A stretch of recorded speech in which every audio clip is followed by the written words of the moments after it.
Beautiful day at VIR for the second of two races for Idemitsu MX-5 Cup presented by BF Goodrich Tyres. Hello everybody and welcome along to our feature Sunday coverage.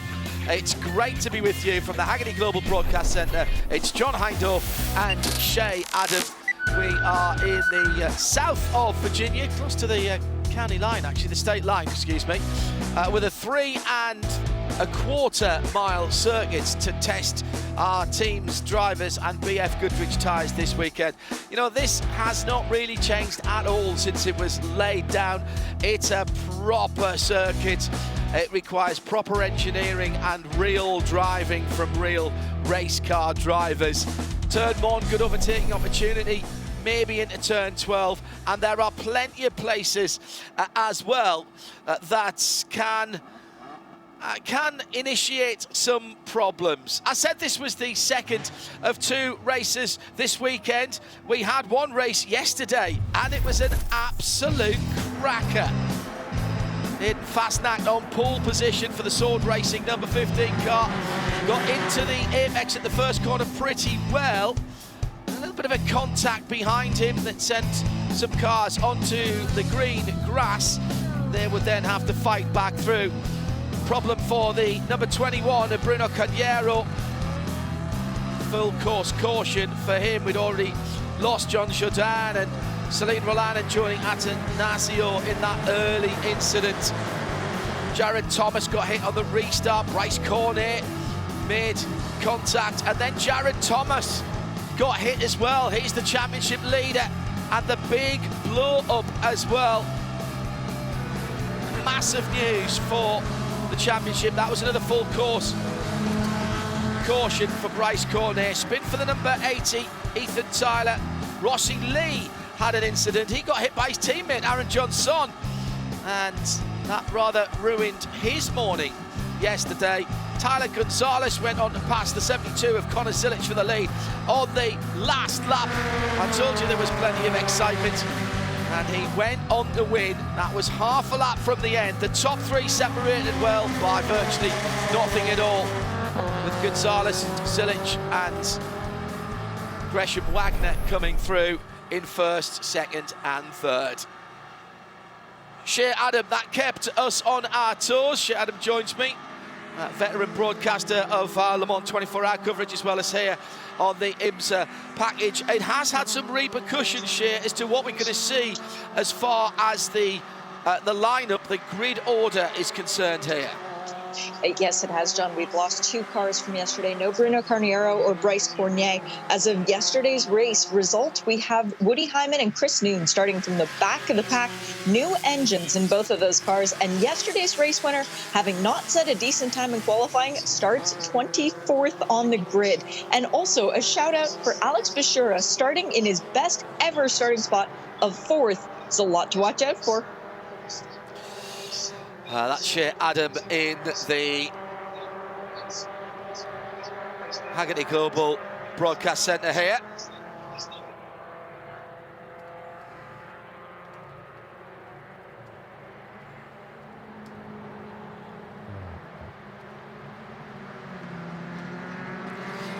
So the lights are out on the Mazda MX-5 safety car.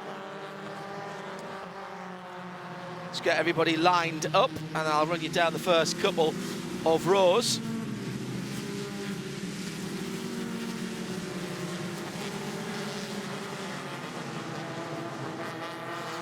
So it is in Fastnacht on the front row with Connor Zilic and Bryce Cornet and Gresham Wagner, Alex Bachura, Glenn McGee and Jared Thomas make up the next couple of drivers, Aaron Johnson, and then fifth row, Max Opalski and Matt Dirks. Watch Matt Dirks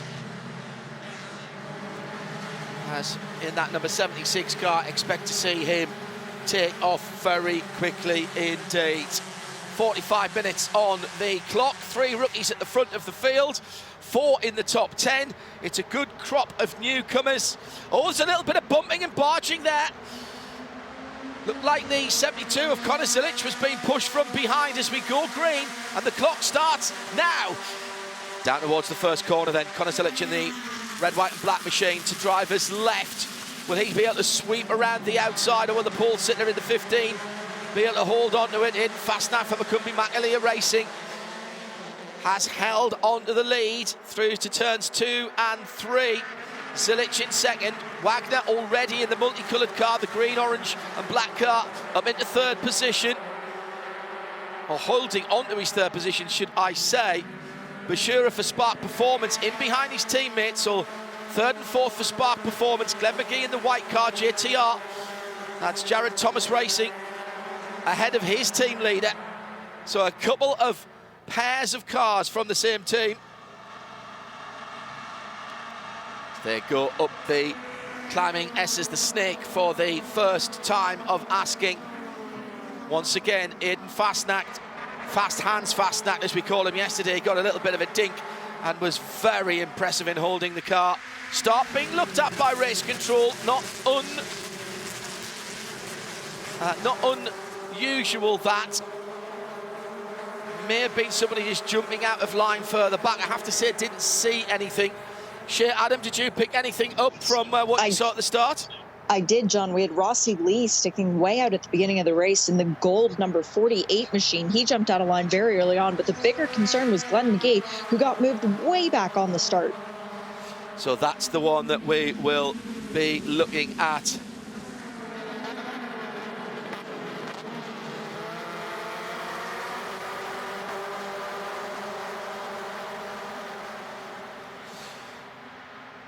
So coming down to finish off the second lap. Top three, holding position. Across the line, we've got 6 cars. This is the usual in Idemitsu Mazda MX-5. The Hickson Motorsport machine of Conor Zilic, literally pushing the leader across the line. Out the line behind them, Jared Thomas in the red car with the yellow rollover hoop. He nipped out of line early. Alex Bashura also with a yellow rollover hoop, but that's the white car. Red rollover hoop for the 33 of Alex Bashura, excuse me. That is the grey car with the red rollover hoop. Then Aaron Johnson in the 24. Oh, Hickson 87 going slow for Celine Roland. Not a good day for Celine yesterday, Shea, and it looks like it's not a good start again today. No, exactly, John. And Celine Roland, who is the only veteran on the Hickson Motorsport team, he still sits 4th in the championship after yesterday, but his fellow championship rivals have pulled a gap on him, so not good. He needs to keep his head down and focus forward if he wants a shot at coming within the top 3 of the championship. One person who is also very interested in this championship is Gresham Wagner, sitting back there in the 3rd position. He's now within 95 points of the overall lead, as Joey Attanasio, who again had a bad race yesterday, has spun earlier on in the lap. Oh, and he's got damage. Damage to the rear of the car. The whole of the rear bumper has come awry, and that's because he's been off the circuit. I think he did that on his own in that satin black 51 car. Also near the scene of the crime though, Rossi Lee for Spark Performance in the gold car with the white rollover hoop. Oh, there's a big slide for Jared Thomas in the number 96 car. He's the championship leader.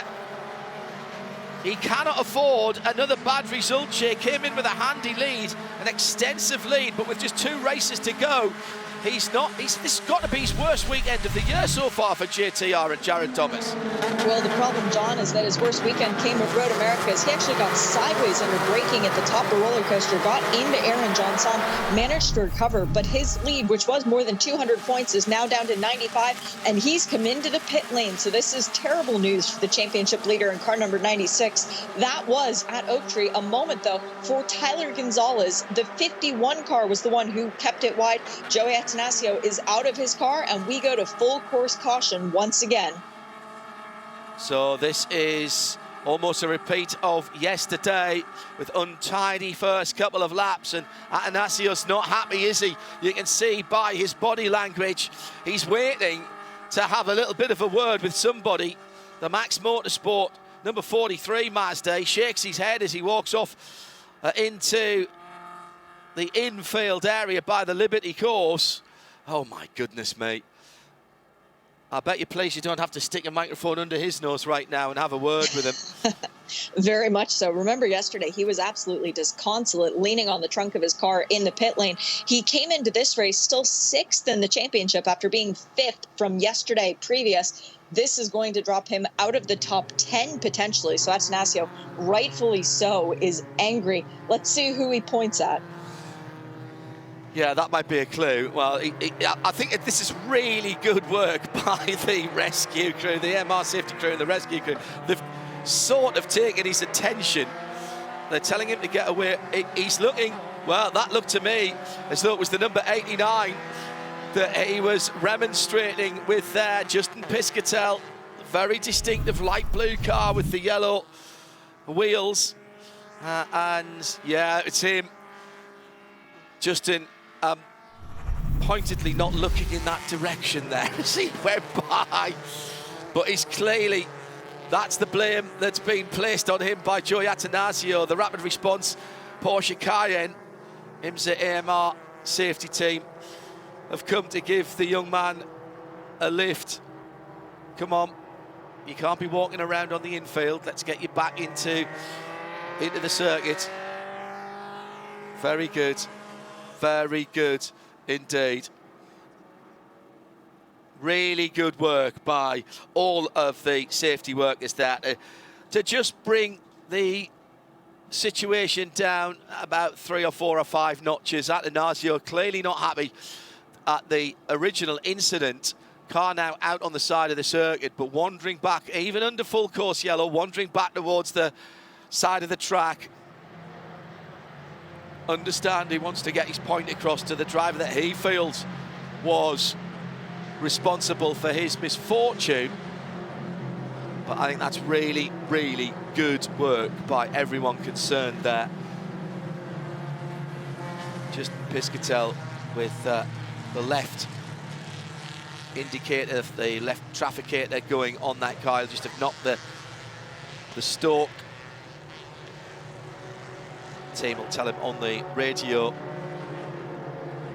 Perhaps those two won't be sitting together, Shea Adam, at the end of season banquet, I reckon. Well, I can let you know, John, when that comes around at Michelin Raceway Road Atlanta in just a few weeks' time. But I'm interested in, oh no, Jared Thomas has come back into the pit lane once again. I was going to say I'm interested to watch the 2 cars at the back of the field. Jared Thomas and Chris Noon's former teammates both had races not going as they wanted to from the start. They would be able to work together if Jared can get back out. But if he can't, that's going to be 25th place points, which means that we will be leaving with a new points leader and potentially Connor Zilic, 210 points behind Jared Thomas. He could jump that gap too. Yeah, and we should say, well, let's just have a wee look and see if we can work out what was going on. Well, there was 2 incidences. The 24, Aaron Jansson, with a little clip on the number 33 of Alex Batura, I think. And then Jared Thomas came on the scene. It didn't look like too big a knock, but quite clearly they're worried about the rear suspension on that car. Sure, you have to explain the point situation, because over 200 points for many series around the world, that would sound like an insurmountable gap, but there's quite a lot of points on offer per race weekend here for Idemitsu Mazda MX-5. Yes, correct. It's 350 points for the win, 10 points for fastest lap, 10 points for pole position, and 10 points for most laps led. Now, 350 for the winner, 320 for second, 300 for third, and it gets to a point where the top 5 have a 20-point interval. It's 10 points for each position further back. So Jared Thomas in the 25th position right now is looking at potentially 50, 60, 70 points on the day, whereas Connor Zilic in second would get 320.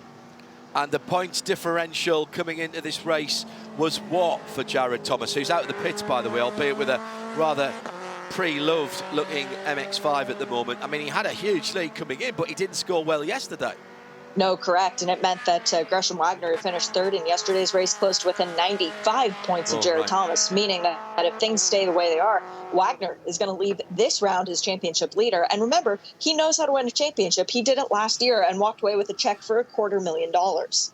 And if he was to do that, Gresham Wagner, for Spark Performance, he would be the first back-to-back champion. No champion in the IMSA Mazda MX-5 Cup, or its previous iterations actually, has ever defended a championship win the following year. Never been a back-to-back champion. And I don't think there's even been a two-time champion in this series, John. As I was saying that, Shea, I was just thinking to myself, I'm not even sure we've had a double champion. Although we have plenty of champions in the field, we don't have Michael Carter this weekend. Michael Carter Enterprises, the 05, that car not here. Michael and his dad deciding to sit this one out. We hope to see them back at Michelin Raceway Road, Atlanta. But normally we have, what, 2, 3 former champions and some other champions in terms of the scholarships as well in the field.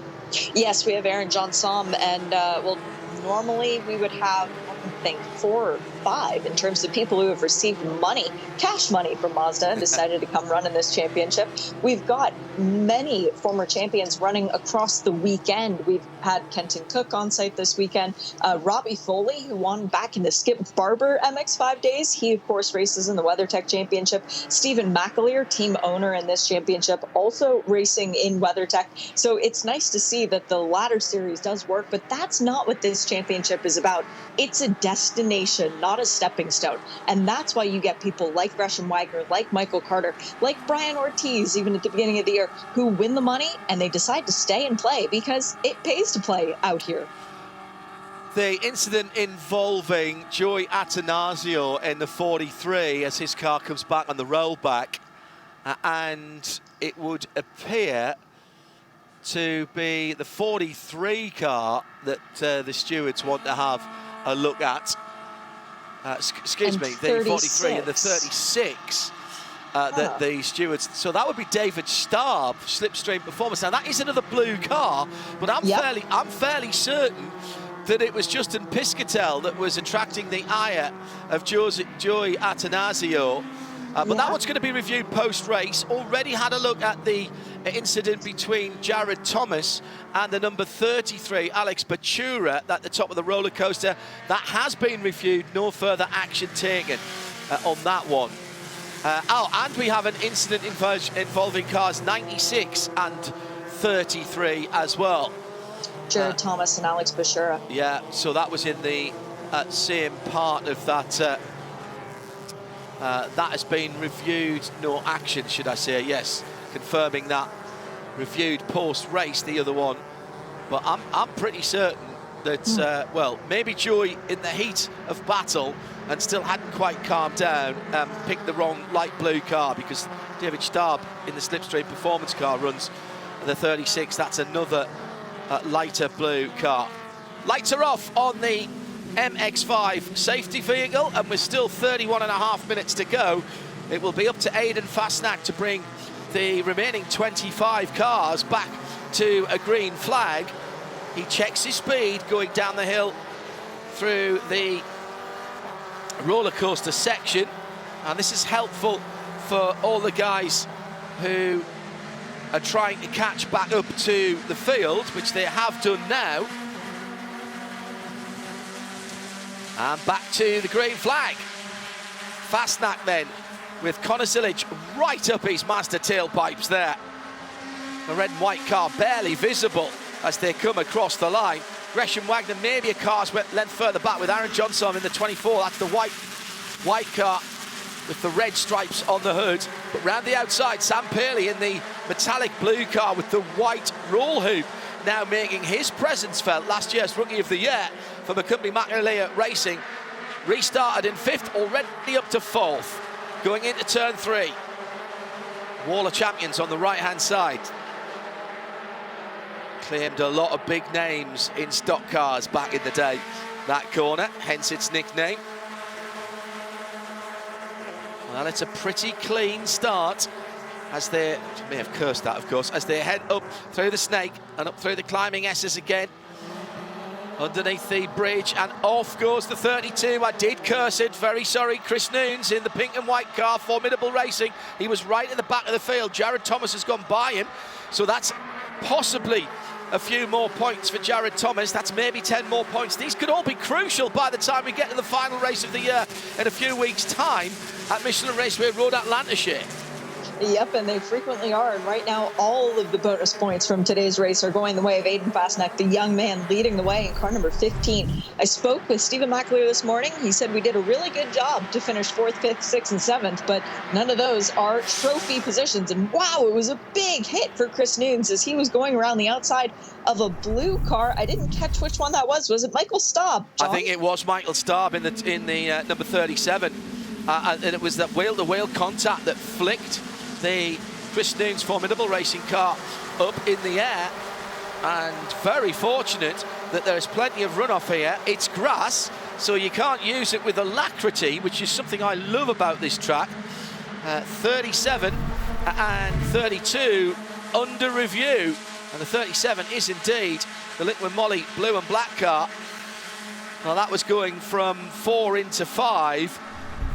You can't get 2 Mazdas through there, no doubt. Meantime, front of the field, Gresham Wagner has pushed through, and again, Aiden Fastnack has chosen the wrong line on the front straight. We saw this with him yesterday, and he's gone from the lead down into 5th position as Gresham Wagner chose Connor Zilic and pushed him through to the lead. He's followed him through into 2nd, and it's Sam Paley now in 3rd.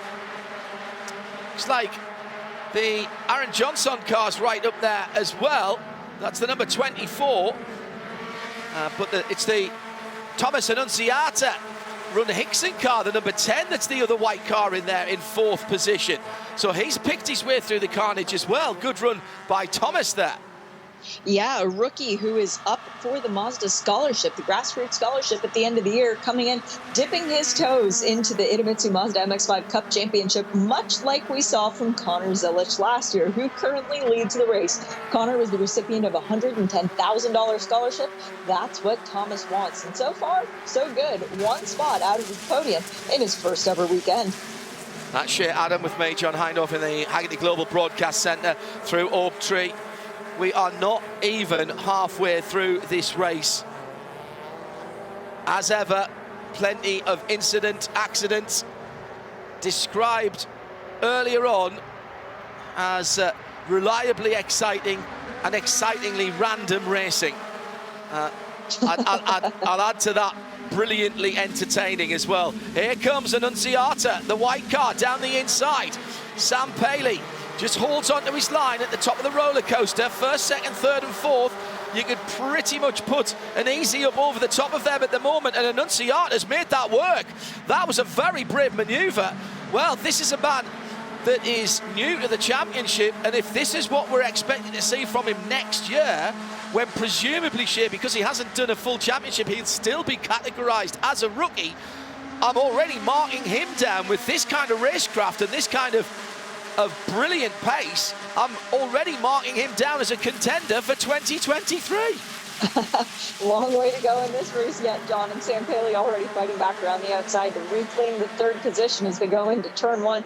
It is Zilic ahead of Wagner and Paley, with the Annunziata dropping back to 4th, but Aiden Fastnack is right on the tail of Sam Paley, the teammates working together to try and move back up through the field as Aaron Johnson has joined the party in the number 24, and now we've got an 8-way car battle for the lead. Coming down to 26 minutes to go, and we are still seeing the usual scraps in the midfield. Aiden Fastnack pulls out of line on Sam Paley, the dark grey or black car behind the metallic blue. Top 4 maybe just pulling away from, in 5th position, Aaron Johnson.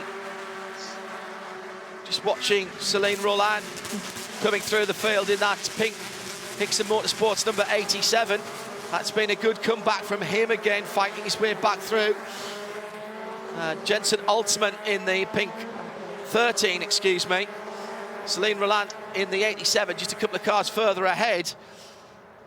But Jensen just taking a position there as I was trying to talk about someone else, and then his car took my eye at Oak Tree, side by side for the lead. Gresham Wagner now decides, having pushed Connor Zilic to the lead, it's time for him to take over at the front. Wagner, Zilic, Paley, Atanasio back into 4th position. And then behind them, it's the 2 white cars. The white car with the red on it is Jensen for Spark Performance, then Thomas Annunziata for Hickson Motorsport. And everybody else behind them is still in touch, led by the silver, yellow and purple car of the 87 of Celine Roland. So that has been a good drive back by Celine Roland. There's a little gap forming behind Jensen Altsman, I think, but I suspect that'll close up pretty quickly as we come down to half distance. Fastest lap of the race, by the way, so far, Jean Jodoin for McCumbee Magalia Racing in the number 39, 2:08.110.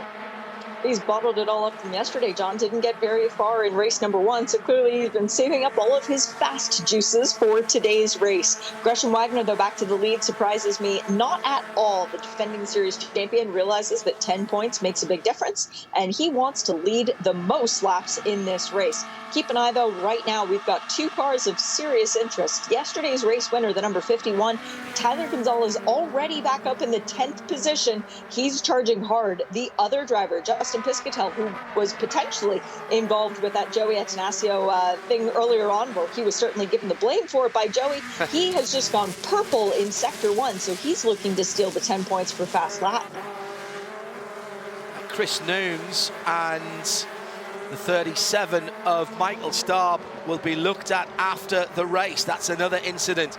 Our race stewards are going to be quite busy post-race. So as ever, I always say that the results are provisional. They're exceedingly provisional today, particularly at the bottom end of the field. Bit of bump drafting through the corners there. On the straight, I don't think that's an issue. You've got to be very careful making contact with the driver in front of you when they've got any steering lock applied.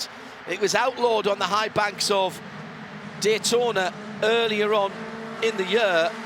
Fine in the straightaways, but down the corners, in the straights, but in the corners, it was an absolute no-no.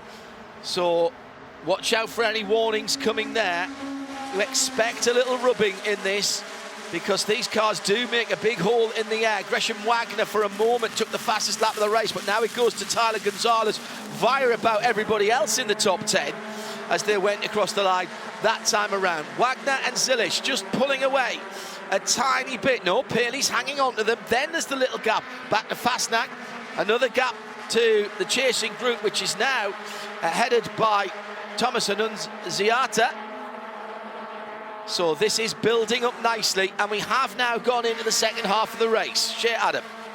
21 minutes and 45 seconds left to go, and we have any one of, well, the top 17 cars that could come away with the victory. I'm looking at Jared Thomas right now. He's clawed his way back up to the 16th place, but hasn't yet been able to get around 3 rookies ahead of him, so we'll have to wait and see what Jared can do.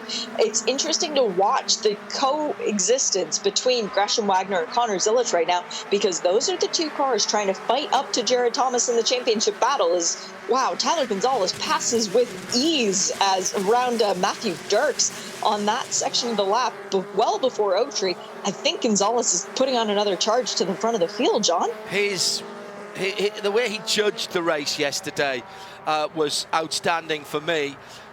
Couple of interventions from the MX-5 safety car yesterday. We've had one today already, but there's still an element of working the tyres. It isn't anywhere near as hot as it was yesterday, particularly on the track.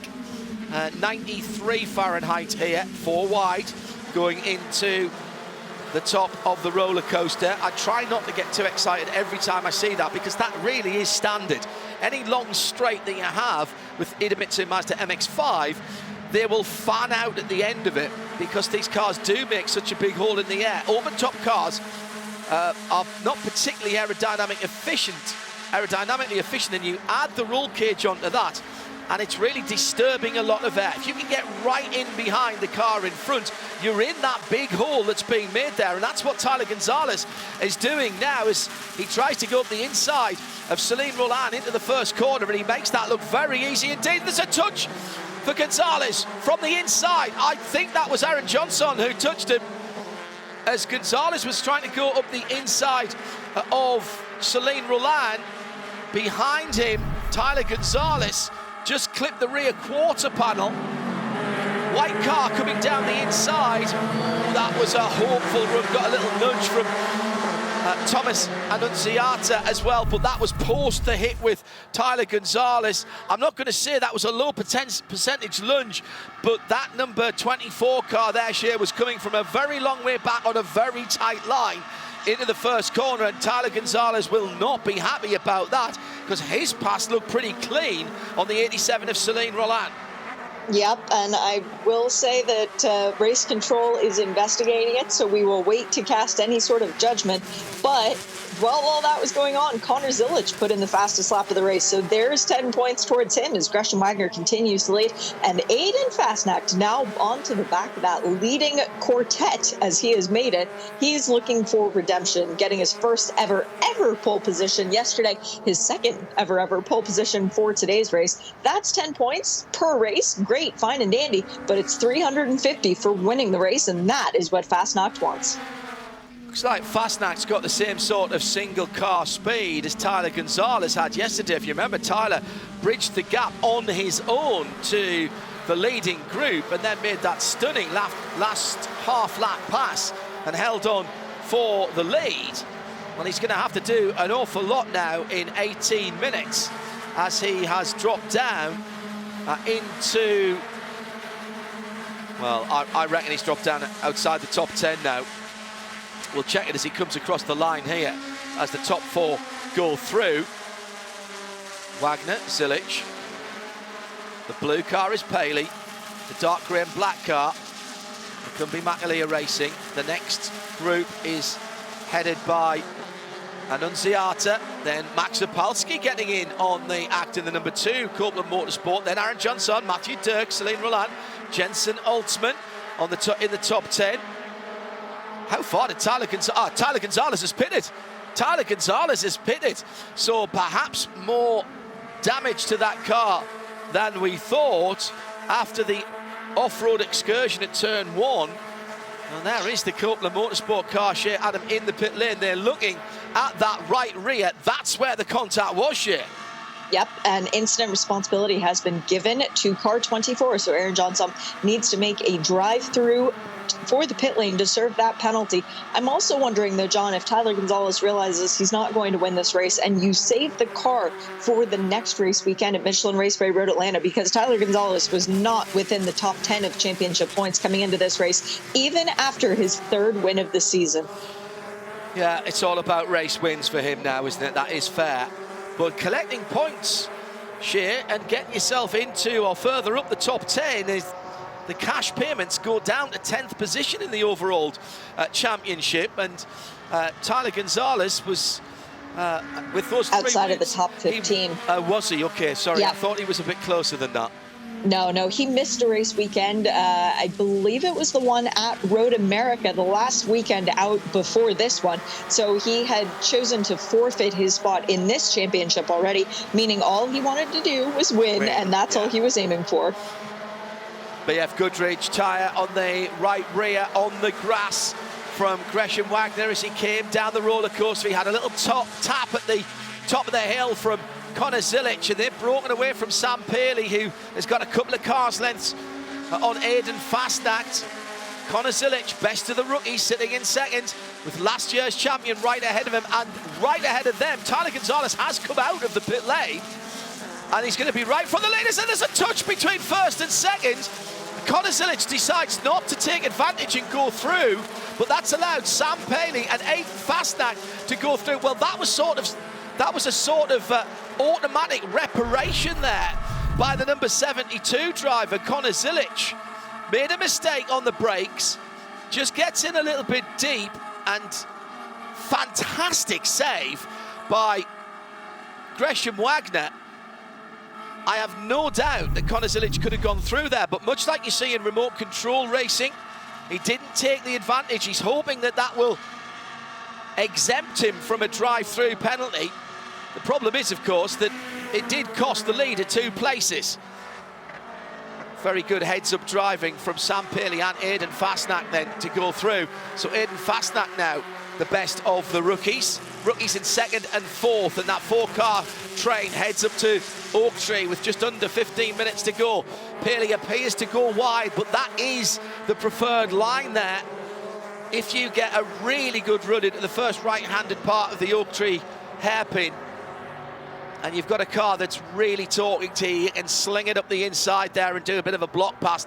The problem with that, when you have a 4-car train, is that anybody behind you that takes the wider line will get a much better run on Madison Avenue, the back straight here. Here's Wagner trying to make up one of those positions and does so.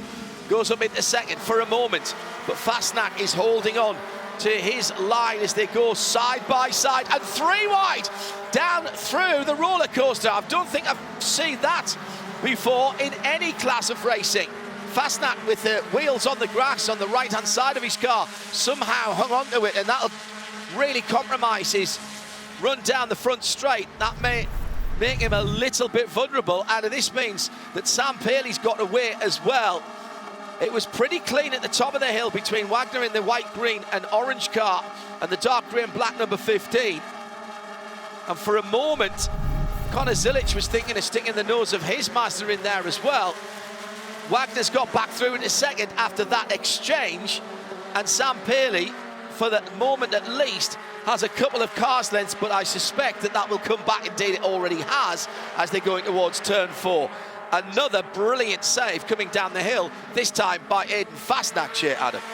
Yes, and the race control has looked at the incident and issued a warning to Conor Zilic for the incident responsibility with Gresham Wagner. I'm not entirely sure if he checked up because he didn't want to go through, or if he wasn't sure which way Gresham Wagner's car was going to come back across the track and didn't want to sustain any damage. But it's all null and void at this point, as the leading quartet back together once again. And remember, Sam Paley still looking for his first ever win in this championship. He was the Rookie of the Year last year with 3 second-place finishes. Best finish so far this year, only 1 podium visit for 3rd. That came at St. Pete.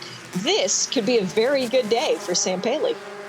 I do think it was pretty smart driving by Zilic. If he'd taken the position after the bump, I think he was nailed on to get a drive-through. But the fact that, number 1, Gresham Wagner, made a magnificent save and is still in the fight for the lead, and number 2, he didn't take advantage of it. Oh, hello, that's one of the... Piscatel. Yeah, that is Piscatel. That's gone off on the driver's right coming out of Oak Tree. The almost lilac car, another little touch at the top of the hill, this time for Paley. Here comes the red car, the number 72 of Conor Zilic. Side by side with Fastnack in the darker number 15. Zilic through to 2nd, but it was the little touch at the top of the hill between, I think it was it Fastnack who had the little bump and run? Yes. Oh, well, I tell you what it was. Fastnack and Paley. Yeah, Paley cutting across there and not seeing the 2nd car. Yep. I'm not sure I would call that on either of them, really. No. 1, 2, 3 wide into the first corner. Gresham Wagner will be the car that makes the overtake. Anybody counting the overtakes, by the way? Anybody? No, I can't count that high. No, absolutely. So coming into the last 10 minutes, and this top 4 are away by about 3 seconds. Thomas Annunziata for Hickson Motorsport leads the chasing pack for the moment. He and fellow rookie Maxi Opalski for respectively Hickson and Copeland Motorsports have Jensen Altman once more running in the top 10. Let's hope Jensen can convert this this top 10 finish this time. He was up as high as 6th yesterday for Macumbi Macalia Racing. He's got Jean Jodoin in the 39, his teammate behind him, then Celine Roland in 9th, and Jared Thomas, the championship leader, has worked his way back up into 10th position. These are really important points here, Adam, for that number 96 car. And as Aaron just pointed out, yep, back into the top 10 means that he's back up within at least 150 points coming off of today's race. So it closes the gap that those leading, well, second and fourth place cars can close into him on this championship. It is going to get tighter, but it's not necessarily a Jared dropping back to third now. It's Jared dropping back behind Gresham Wagner in the championship. Shea Adam and John Hindhaugh on the edges of our seats. What am I talking about? I never sit down for these races. Standing and rocking backwards and forwards with the excitement here. Great pictures from our camera operators all around the circuit here at VIR. Thanks to them, plus our production crew at NASCAR Productions up in Charlotte, North Carolina. Get to see every single moment, and so do you. No subscription, it's all free. Whether you're tuning in on IMSA radio.com via the live video button, IMSA.tv or racer.com, or any of our syndications around the world. I know this is one of the most popular of our races on the IMSA package this weekend. It was a cracker yesterday, and this one is boiling up very nicely too. Just under 10 minutes to go, and for a moment, Fastnack has lost a bit of pace. Fastnack last time around was almost 2 seconds slower than the cars ahead, second and a half at least, and he's dropping back now into the clutches of Thomas Annunziata of Hickson Motorsports, and that is the battle for best rookie, by the way, in this race. Annunziata himself has broken away just a wee bit from, that looks like Jensen Altsman, who's up. He was in 7th. I reckon he's up to 6th now, ahead of Max Opalski. Yeah, I wonder if the contact for Fastnack with Sam Paley has broken something loose on the black number 15 machine. I thought the damage was going to be more severe to Sam Paley's car, but it appears not. His lap times are still good. And speaking of good lap times, Jared Thomas, championship leader, has just stolen back to 10 points for fastest lap of the race. Ah, right. So down into the last 8 minutes. Shea Adam with me, John Hindhaugh. Take a good deep breath now, because we probably won't get a chance for another one. Sam Paley, as they come up the final rise towards the top of the roller coaster, towards the end of the lap. Just a little bump on the back of the Hickson Motorsport number 72. We started off with probably 7 or 8 cars battling for the lead in a long train. Then it went down to 6, then 4, now it's 3. And Aidan Fastnack is being caught. It's like watching a Grand Tour cycle race. We see the breakaway, and when you get tailed away and broken off that front group, the peloton catches you up, and that's exactly what's happening with Aidan Fastnack.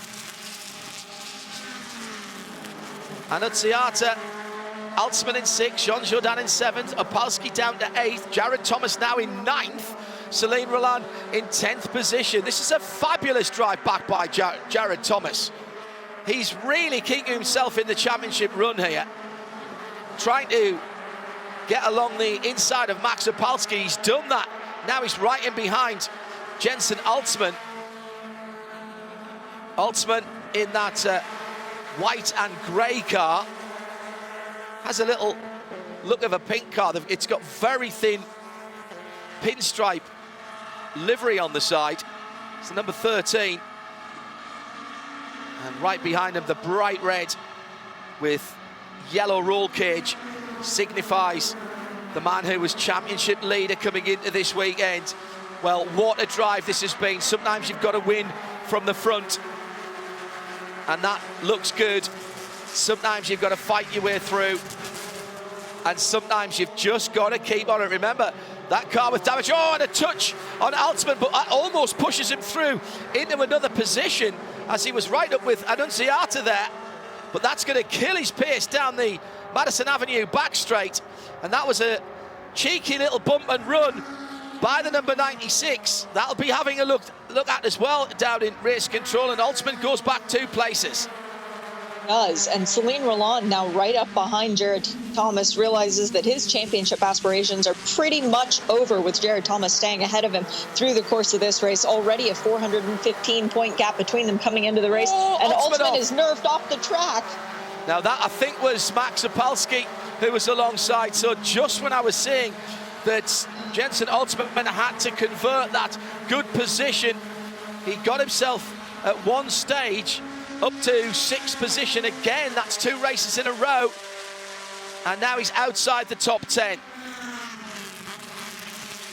Really feel if Jensen could find a little bit better pace in qualifying, and he started further up. He races so well, Shea, but just doesn't seem to be able to nail the qualifying sessions. Yeah, qualifying definitely a weak link for Jensen Ultimate, who now is back in 15th place, but he does race really well. He also just has a lot of bad luck, and he doesn't stick his elbows out as much as some of these other competitors, like Jared Thomas, like Celine Roland, like the people who are used to being at the front of the championship. So there is a different quality of racing to Jensen, and hopefully he continues to grow and learn in this championship, and one day will be one of those championship contenders. The Sam Paley has retaken the lead from Connor Zilic. I'm not sure who's going to get the points for leading the most number of laps in this one. No clue. Absolutely. It has been swapping and changing around. It's now down to who is going to give us the run to the line. Shea, Adam, 4 minutes to go. I asked you this question yesterday. It was 2 of the same drivers, I think, that we were talking about. Certainly Gresham Wagner, yes. He was in 3rd as well last time around. Then the second group led by, that's Aiden Fastnack there. But of the top 3, where would you want to be as we go into the last couple of laps? My answer is different today, John, because I would want to be Sam Paley. Never want to race in this championship with the opportunity to get it done here at Virginia International Raceway. I think Sam's going to do whatever it takes. Race Control has looked at the incident that we saw earlier on with Jensen Ultimate. Drive-through penalty for Max Opalski, car number 2. It's been a great drive today for Max for Copeland Motorsport. He's up into the 2nd place, and there is a car smoking badly. It's Aiden Fastnack, and he's off the track. And he's going to, I was going to say he's going to hit the tyres. That is a masterful save by Fastnack. 2 pole positions this weekend, and not really the haul of points that he was expecting or indeed hoping for after that. But he's announced himself. Well, we knew he had pace. We've seen him drive through the field before. Now, was that a mistake from Fastnack? Oh, he's got a problem. He had a problem. Yep. That was, I'm sure right that was front. Part of the incident earlier on, and I think he was actually trying to get out the way of everybody else, with smoke pouring from the right front hub, it would seem, of his number 13 car, of Aiden Fastnack's car, the 15 car, and there was a bit of a schmozzle down at turn 1 as well. That was the number 15. I'm pretty certain. Fastnack was off on the backside of the course by the roller coaster. So who was off in turn 1? Maybe Ethan Tyler in the 80. He's showing as having dropped a lot of positions as well, John. Okay. 2 minutes. So it'll be, I think it'll be white flag next time around, won't they? Yep. They're doing about 2:08. They should get back to the line.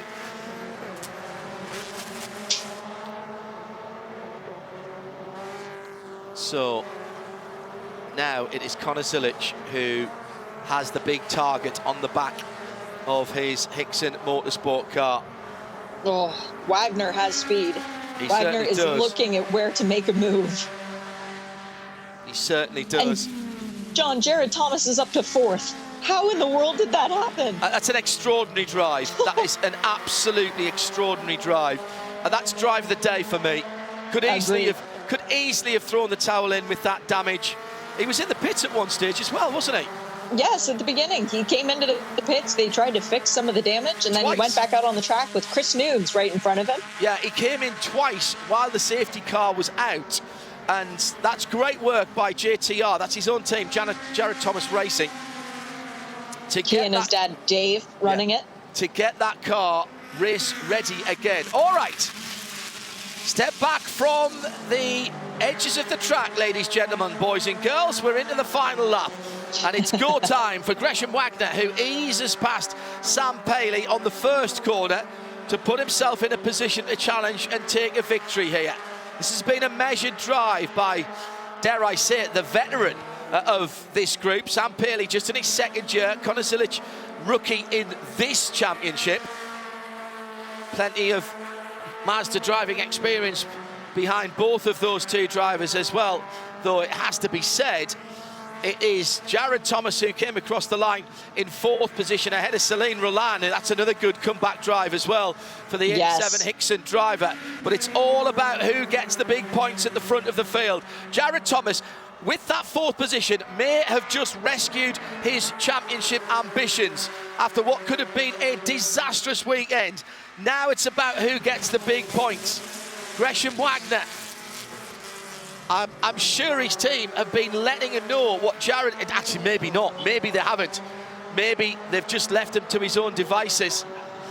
Down Madison Avenue for the final time. He starts to get the draft now as they drop down the hill. All the way up through the top. Goes to the inside, the left-hand side. He made the move nice and early to make sure Zilic knew he was there. That's beautiful driving. We've got three cars across the track as we come into the top of the roller coaster, but Wagner goes wide. Couldn't quite get the crossover, and here comes Paley looking for second position, and then it's the long drag to the line. Second and third. Banging wheel arches. The fenders were interlocked there. It's going to be Zilic. Zilic, the rookie for Hickson Motorsports, going to take the top prize and the top step on the box. Wagner will be second. Just mistimed his braking. I thought he pulled off a super manoeuvre there, but he just couldn't get the crossover and pull back in front of Zilic, who wins it from Wagner in second. Sam Paley is third. Now we wait to see. There goes Jared Thomas right in front of us. A brilliant drive back by Jared Thomas. Matthew Dirks converts fifth position. Celine Roland in sixth. Piscatel seventh. Smilewski in eighth. Ninth, Annunziata 10th. Jensen Altsman comes back to 10th. Well done. Well, I thought that was done and done, Shay, if I'm honest. That was really fair driving by Gresham Wagner, because he didn't just slam the door on Conor Zilic. He knew he didn't quite have the crossover. And I mean, better to get second place than nothing, but I still think that was really fair driving there. Yeah, and for Gresham Wagner, he did everything he could. He finished on the podium for both races. Same for Conor Zilic, both of them moving closer to Jared Thomas in the championship, but Jared's drive today keeps him in the lead as far as the points are concerned. Also, honorable mention for Laura Hayes, who comes home in the 11th place. She was running up into the top 10 for that last lap, but Jensen Altsman on a massive comeback drive to get up in the top 10. Good driving from him today as well. Wow, wow, wow, wow. Conor Zilic then with a brilliant victory after a fantastic weekend. As we wrap up our coverage, Tyler Gonzalez, yesterday's winner, no luck today. Joey Atanasio not happy about his race finishing. Seemed to think Justin Piscatel was involved in that. At the front of the field, the battles were hard. At the back of the field, people were sent flying. Fastnacht didn't convert either of his pole positions. Conor Zilic gets the second race win of the weekend. Gresham Wagner leads the points as we leave VIR. Bye-bye.